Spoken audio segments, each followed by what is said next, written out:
All right, my friends, thanks for stopping by. So I think I am finally over my respiratory virus. I don't know if it was COVID, whatever strain it was, but this has been about 2 weeks. And, in the previous video, I mentioned that I had to go to urgent care to get a nebulizer treatment, and they sent me home with an inhaler. I've been hitting that in the mornings and then before bed. And it's been a real tough go of things, but I feel fine. I'm having some lingering congestion, but over time that'll go away. I think another 3 days and I'll be back to 100%. So here it is, Tuesday morning, getting my shower water ready. I've got it in that black bag, heating up in the sun. Amanda and Winston are on the way, and we're going to camp here.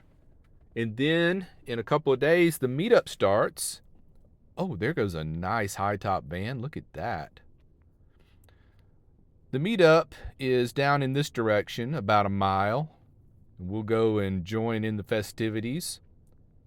We do have a full day of rain starting the first day of the meetup, but after that, it looks pretty good. It's going to be a little on the cool side. But until then, it looks like we've got 2 more days of 80-degree weather, sunshine, beautiful campsite, beautiful weather. There's a lot of small planes flying over. There is a airport nearby. Little prop planes like Cubs and Cessnas, those kind of things. They're just gliding around, enjoying the nice weather. Maybe we'll get one come overhead again. Check out this.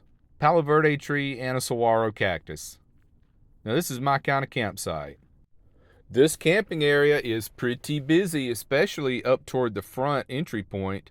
I didn't want to go too far back because last time I was here, I got stuck after the rain. Remember that? It was right around Christmas time. So I'm kind of in the middle, and I've got some neighbors around. They're not too close, and I've had really great neighbors. Nobody is being really loud and crazy, so everybody's chill out here. I'm expecting a good turnout for the meetup. Get to see a lot of people I haven't seen in a while. Oh, I hear that plane. There's been a red one flying over really low this morning. I think that's it. Let me zoom in. That's it.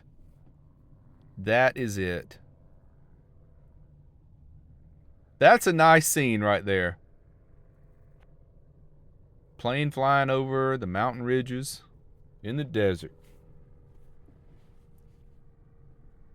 I have been in a little plane like that before. I had a friend back in Alabama that was a crop duster who took me up on a couple of joy rides.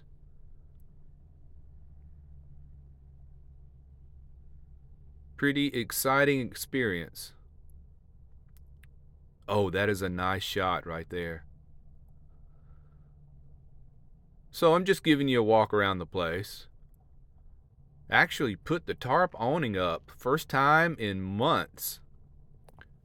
Needed some shade. 80 degrees for a high yesterday. Looks like again today and tomorrow. And a lot less clouds today. But in that direct sunlight, it feels much hotter than it really is. Well, there's a Scamp trailer. Don't see those every day. I'm looking forward to my shower.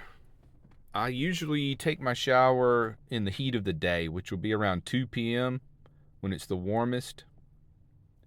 And that tent, when you zip it all up, it's really warm in there. It's like a sauna. Sometimes I have to unzip the vent hatch in the top just to get a little airflow in there.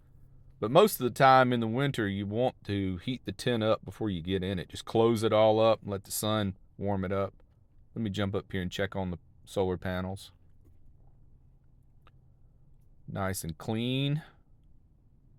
So this tarp's going to have to be replaced. I've got another one in the cargo box ready to go. See, this one's starting to fray on the top where that silver coating starts to kind of fade off, flake off. Panels look nice and clean. Still got some rust going on the brackets. I'm checking for that plane again. I'm still hearing it. But one of these days I'm going to replace this roof rack.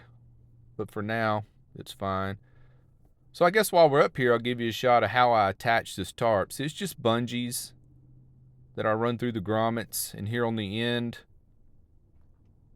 I have a cord that I've tied around to give it some tension. Then I've got the pole across the front. I've shown this before, but a lot of people ask about it. And I tuck it through here to make the front tight. Then I've drilled a hole on this side to put through the pole peg. It goes through there, and it's drilled at an area that keeps the tarp tied across the front.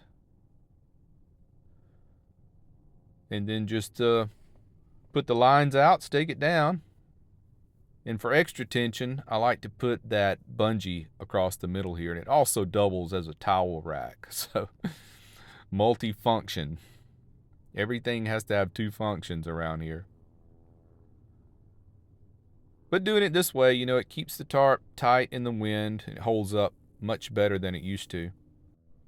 Okay, let me go back over to the shower tent. I want to show you how it tore in the bottom. Like the second time I used it, one of these little loops in the bottom pulled off. But you can still use it. All you do is just twist the stake through this part at the bottom because it's double stitched, and it's held on. I've been using it ever since like this. Even though that little loop tore off, it still works. Other than that, there's nothing wrong with it. I'll keep it until it falls apart, like I always do my shower tents. Started using this outdoor rug as the floor. It's much better than the floor that came with it because it gives you like an entry point here, like a little porch on the front. And I just stick my chair out here by the front door and put my towel on it. So when I get through, I just reach out and grab my towel. Nice tall tent. Other than that loop tearing at the bottom, it's been great. But I love a campsite with at least one little shady tree. And this is about as much shade as you're going to get in the desert. Check out the old saguaro here. Well, I guess we'll leave you with the sight of the saguaro. I appreciate you watching. Check in with you later. Until next time, take care, be well, and smash the bell.